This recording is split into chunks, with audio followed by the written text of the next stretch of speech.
Video 1, God's Existence. Hello and welcome to the channel. In today's video, the video is going to cover the topic of God's existence. The video presentation format is going to be procedural for the following reasons. 1. In the attempt to reduce confusion. 2.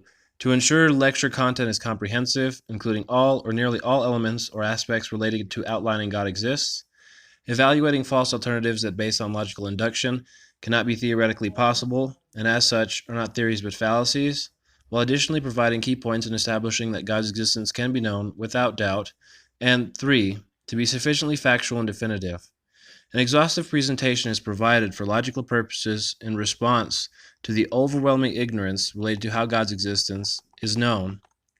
The concept that skepticism brings into question putative knowledge, or inherent intelligence, is also covered for the purpose of assessing the fallacy of skepticism and irrational skepticism, which in more broad terms is the simple disagreement of what is obvious or self-evident, corollary, a proposition that follows from, and is often appended to, one already proved, or forming a proposition that follows from one already proved, from the rigid degree of meeting irrational criteria in forms of direct evidence.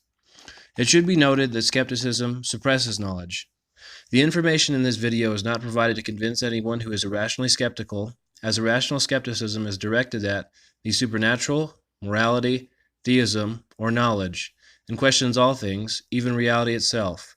And for such a reason, no degree of information can bridge the gap between those who question what is fundamentally real or inferred immediately from a proof position with literal no additional proof required. It should be noted and realized that anything that is sufficiently factual requires no addition of proof. That is to say, a denial of proof and evidence is not a basis for what qualifies proof or evidence, as evidence is proof of its cause. For all intents and purposes of the video, it should be obvious that what is sufficiently factual is enough, or adequate proof and evidence, in respect, knowledge, that when related to what proof and evidence determine, is knowledge that is common to perception, and what is defined as what is known. It is necessary to mention, because of the unnatural ideology of skepticism, knowledge is an inductive faculty, an inherent intelligence. The fundamental reason skepticism itself is a false notion and misconception, and arises from a misconception to directly question how God's existence can be known, as one of the first of many problems with addressing that God does, in fact, exist. The lecture covers both extensively and briefly, respectively. 1. The study of epistemology, the epistemological evaluation that God's existence can be known based on a priori, knowledge independent of experience or inherent intelligence, and based on logical induction. 2. Ontology, the study of being, analysis of various and all relevant proof and evidence that is sufficient in the scope of establishing God's existence, in one part direct. 3. The proof and evidence of direct evidence, that God's existence can only be demonstrated by God and has. 4. After-death experiences as relevant proof of life after death, or experiences after death, as proof of, and subsequently proof for God's existence. In the evaluation that consciousness is extrinsic or extraneous of physical processes, and that physical reductionism is fallacy, based on the logical induction of after-death experiences and what they determine. 5. Near-death experiences. And 6. Testimonial evidence for God's existence. Each one of these points is successively related to the other, for a procedural logical purpose, and as a degree to determine all proof and evidence is sufficiently factual, and to be held as the awareness of what is consciously known, the emphasis that knowledge of God's existence is not ambiguous. The video's main key points emphasize 1. That God's existence can be known, hence, God does in fact exist, that it would be even possible for existence to be known, and that evidence and proof is possible for his existence as 1a. God is the cause of evidence and proof for his existence. 2. The study of epistemology, although treating the nature of evidence as ambiguous, can be used as a means for procedural induction, dependent on evidence supporting the conclusion God exists. 3. Ontology, the study of being, as it relates to the procedural understanding and understanding of being and existence. Ontology, as the study of being or human origin, and how the principle or relation of a cause and its effect directly relate to being, in particular the phenomena of human existence as related to a cause that is conscious and aware, is used in order to establish a mutual relationship or connection establishing God exists.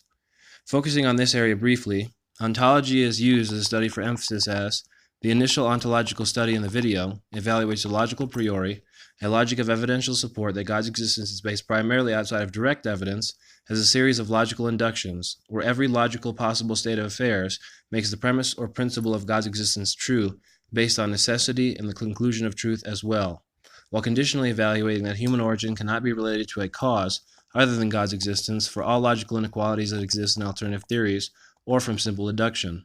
The study of ontology for emphasis, in tandem with direct evidence, or from simple logical induction accompanied by direct evidence, determines God's existence is established as known. It should be noted that the orthodox cause of the knowledge of God's existence is Adam and Eve or Moses. Within the study of ontology, emphasized in the video, the study intends to cover a logical a priori of God's existence establishes 3 fundamental points with subsections. 1. The cause of human existence is some one, with creative force, a cause existing independently and not in relation to its own, a cause without which existence, the ontological quality of being, is fundamentally impossible. The assertions of natural causes or physical causes are 1a. Any series of causes existing influenced or controlled by another. The evaluation that any series of causes that require their own are perpetually and infinitely dependent dictate that a series of causes that cannot exist independently and not in relation to their own can never begin to exist, simply because initial cause cannot exist in any series of causes that are infinitely and perpetually dependent. That is to say, such a series of causes that never begin to exist never come into being, if such a series of causes have no initial cause, while themselves being dependent on a cause to exist. To the degree an initial cause does not exist in a series of causes that are infinitely and perpetually dependent, such is mentioned in the evaluation of the fallacy of a series of causes asserted as a cause for human existence, the main reason the Big Bang Theory is fallacy. 1b. Assesses the fallacy of unitary existence. The unitary argument of existence asserts that a static material existence is the cause of everything that exists. The unitary argument of existence is fallacy for the following reasons. 1b, 1a. Any alternative to God would have to be the alternative of God. 1b, 2a. A material existence by definition is static, in which all physical characteristics are subject to physical limitations. 1b, 3a. Static existence is not a static cause, as a static existence is not subject to change. 1b, 4a. Any alternative to God as an alternative of God is lifeless, showing no sign of life, or inorganic, and non-sentient, showing no sign of lacking intelligence. Such a description would be that of something equivalent to a lampstand as the cause of the universe, and as such is disregarded as fallacy. In summation, unless God exists, the concept that something cannot always have existed is directly borrowed from the idea that God can exist as an eternal being. And in the case of a unitary argument, as an argument for what could be possible, is treated as a form of dishonesty, in the attempt to use God's own existence as a means for what could alternatively be possible because of God's existence. End overview. Section 1. A sufficiently factual thesis concerning God's existence is based primarily on logical induction, proof and evidence, and the evaluation that the philosophy of science is not sufficient in the scope to be empirical as a study, as the philosophy of science itself is based on dogma. A sufficiently factual thesis concerning God's existence. 1. God is an individual. 2. Religious diversity is fallacy, whereas God is an individual. Religious diversity is also a fallacy, as it assumes diversity in a world that has a single cause. Religion stems from the Latin extant, the earliest form in writing, religio, defined as deep contemplation or thought. Logically, thoughts are not a source of knowledge. Thoughts are based on a source of knowledge. Since all religions lack God as the source of knowledge concerning his existence, all religion is treated as fallacy. As a result, religion is not based on what is known. Therefore, the diversity of religion has nothing to do with the existence of God, but the diversity of thoughts concerning God's existence, absent of God as a source concerning his own existence. The reason religion is altogether fallacy, and what is true of God is not religion, but the basis of God's existence. This excludes God as a religious concept and identifies God as an individual, responsible for what can be known concerning his existence, in which God and religion are excluded from one from the other. 3. A criticism of what is often referred to as science, as based on dogma and not experiment. 4. Direct evidence of God's existence and that Jesus is Lord, and God as direct evidence of God's existence. Thesis point 1. God is an individual.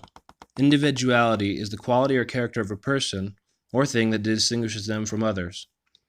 The understanding of individuality excludes the possibility of God being anything other than an individual.